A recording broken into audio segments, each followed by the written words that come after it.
Hi students, मेरे YouTube channel नव्या online classes में आप लोग का स्वागत है। ये क्लास सेट का सेशन चल रहा है।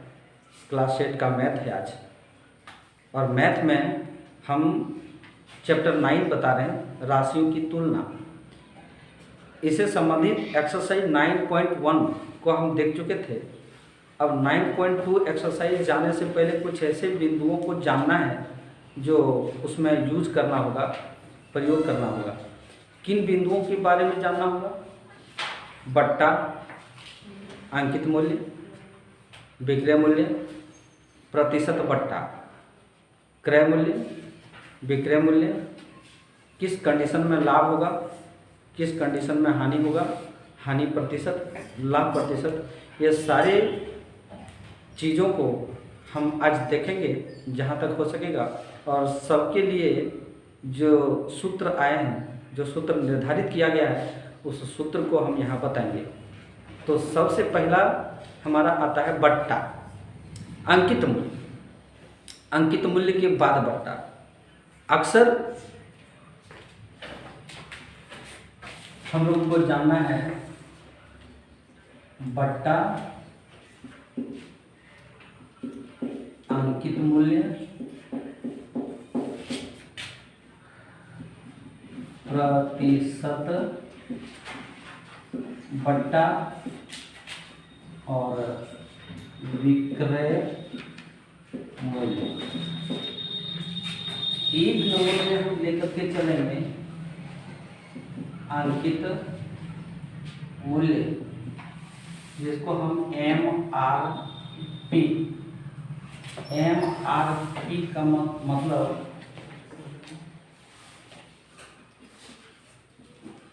Maximum retail price, maximum retail price, retail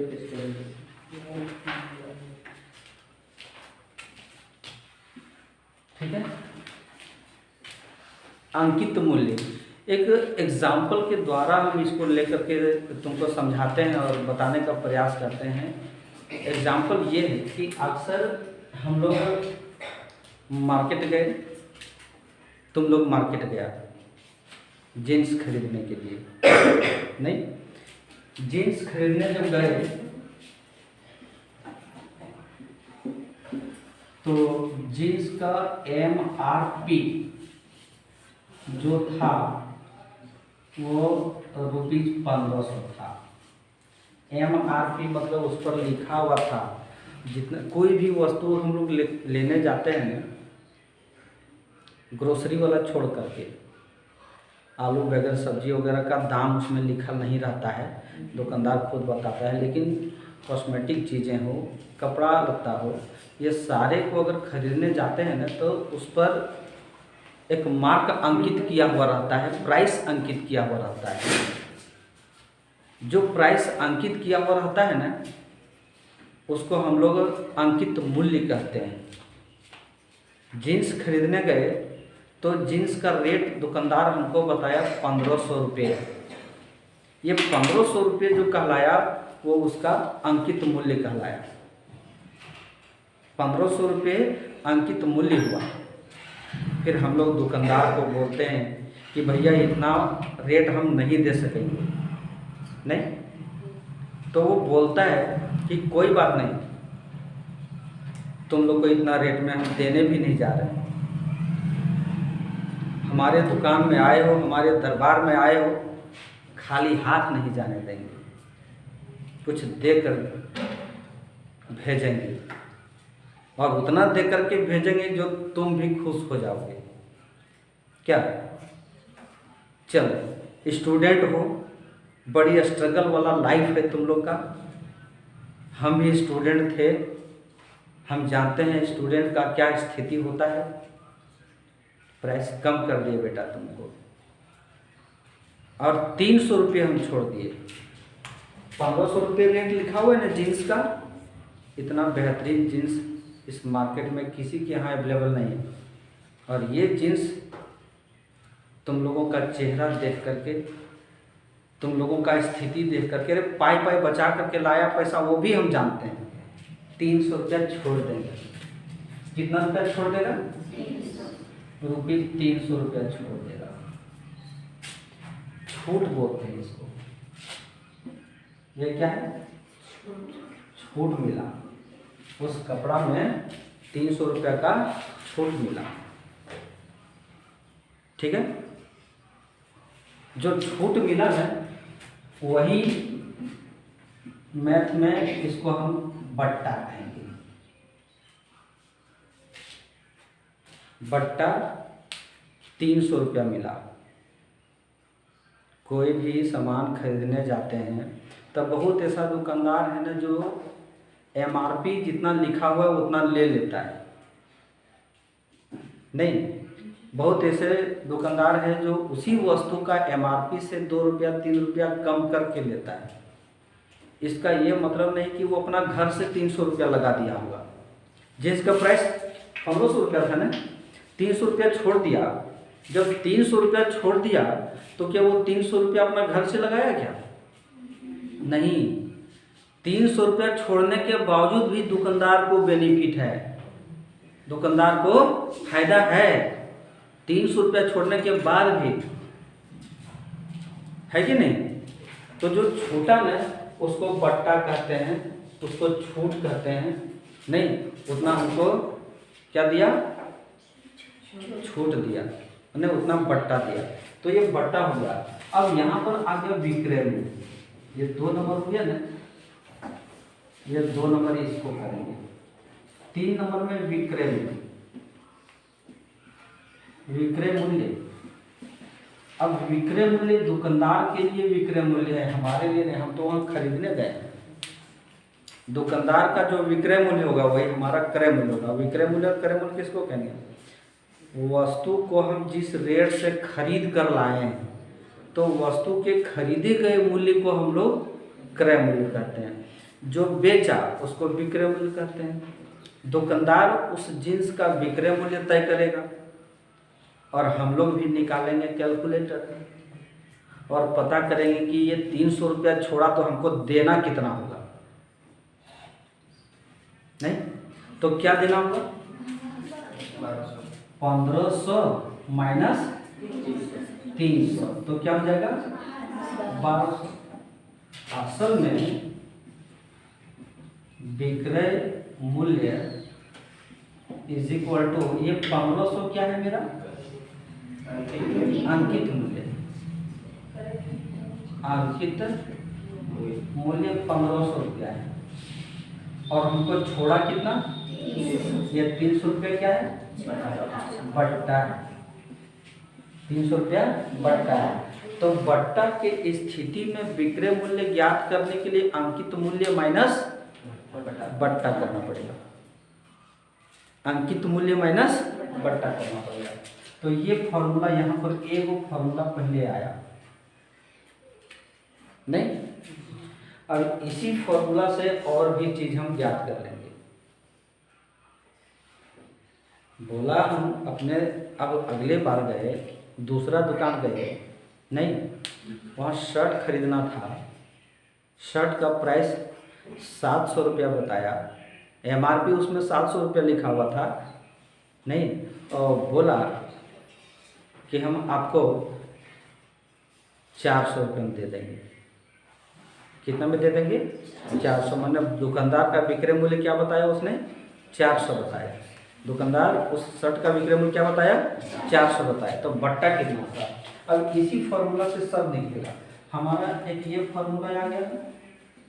अगला फॉर्मूला ये है कि यदि अंकित मूल्य पता हो, विक्रय मूल्य पता हो और बट्टा पता हो तो विक्रय मूल्य पता कर लिए, ठीक है। और यदि विक्रय मूल्य पता हो और बट्टा पता हो तो अंकित मूल्य पता कर लेंगे। जैसे अंकित मूल्य इज इक्वल टू विक्रय मूल्य प्लस बट्टा। एक फॉर्मूला ये भी आ गया। कि ऐसा भी तो हो सकता है कि कपड़ा जब हम 400 रुपया में खरीदे और 300 रुपया उसने हमको छूट दे दिया, तो उस कपड़ा पर प्राइस कितना लिखल होगा? 400 रुपया और जो छोड़ा वो 300 रुपया, 700 रुपया। 700 रुपया उस प्राइस पर लिखा, तो वो 700 रुपया जो हो गया उसका अंकित मूल्य हो गया ना, उसका अंकित मूल्य इतना है। तो विक्रय मूल्य प्लस बट्टा। अब विक्रय मूल्य और बट्टा, विक्रय मूल्य और अंकित मूल्य दिया हो तो बट्टा निकालेंगे। जैसे बट्टा इज इक्वल टू अंकित मूल्य माइनस विक्रय मूल्य माइनस ये विक्रय मूल्य। तो इस प्रकार ये 3 फॉर्मूला आया। ठीक है। अब है कि कुछ ऐसे दुकानदार हैं जो ज़्यादा पढ़ा लिखा है ना, वो लोग कहता है कि 1500 रुपया इसका प्राइस है, अंकित मूल्य 1500 रुपया है, हम 5% छूट दे देंगे। 5% छूट दे देंगे माने क्या टका छोड़ेगा वो तो पता करना पड़ेगा ना। छूट का जो रेट अगर दिखाया ना, वो दर में दिखाया, प्रतिशत में दिखाया। जैसे यदि प्रतिशत बट्टा हमको उस पर 5% दे रहा है, 1500 रुपये की जीन्स में 5% छूट दे रहा है, तो 5% माने क्या रुपया छोड़ा है ना, क्या रुपया छोड़ा। ठीक है। तो बट्टा इज इक्वल टू अंकित मूल्य गुने प्रतिशत बट्टा। ठीक है।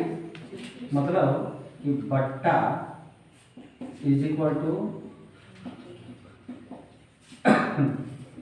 अंकित मूल्य इंटू बट्टा बटे 100। ये भी एक फॉर्मूला है। अब पता करते हैं कि 5% कितना होता है। बट्टा जानेंगे ना, तो बट्टा इज इक्वल टू अंकित मूल्य कितना था 1500 और छोड़ा कितना हमको 5%, तो 5/, ठीक है। तो 15 गुने 5, 15×5 75 रुपया छोड़ेगा हमको। 5% अगर छोड़ेगा तो 75 रुपया छोड़ेगा। ठीक। इस फॉर्मूला को लगा करके हम बट्टा निकाल सकते हैं। और ये 75 रुपया में इस बार जींस दिया, 75 रुपया छोड़ करके जींस दिया, तो विक्रय मूल्य बराबर क्या हो जाएगा? अंकित मूल्य माइनस बट्टा। अंकित मूल्य 1500 रुपया और बट्टा हमको मिल रहा है 75 रुपया, तो 75 रुपया छोड़ा है। क्लियर? यह सही है? तो समझ रहे हो ना? अच्छा, अब हम लोग तय किए कि 1500 रुपये का जीन्स 1200 रुपये में दिया, तो कितना प्रतिशत बट्टा हमको मिला, प्रतिशत में प्राप्त करते हैं। अब 1500 रुपया उसका MRP था और 1200 रुपया में दिया, 1200 रुपया में दिया, तो कितना प्रतिशत बट्टा हमको मिला, कितना प्रतिशत बट्टा मिला, वो इसी फॉर्मूला से हम लोग प्राप्त कर सकते हैं। देखो,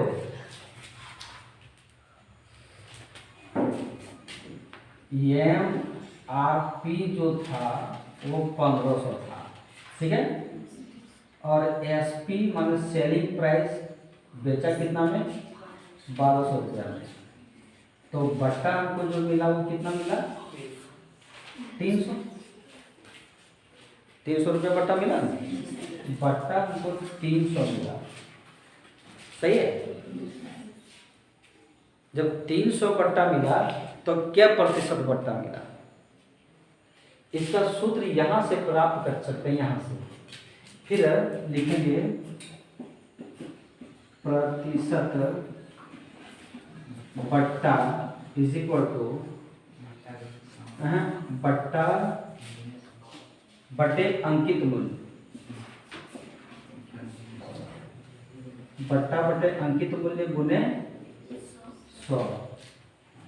इसके द्वारा हम प्राप्त कर सकते हैं कि कितना प्रतिशत बट्टा मिला। जैसे कि बट्टा 300 रुपया मिला हमको है, MRP जो था वो कितना था 1500 गुने 100, ये 5 दिया 3 बचे 15, 3 बचे 15, और यहाँ पर करेंगे 20, यानी 20% बट्टा हमको मिला। क्या बट्टा का दर हम इस फॉर्मूला के द्वारा निकाल सकते हैं, बट्टा इस फॉर्मूला के द्वारा निकाल सकते हैं। ये बट्टा अंकित मूल्य विक्रय मूल्य, यहाँ तक प्रॉब्लम है क्या? नहीं। उसके बाद अब हम लोग आते हैं VAT, value added tax, VAT है ना। वैट को देखेंगे, पहले इसको तुम लोग उतार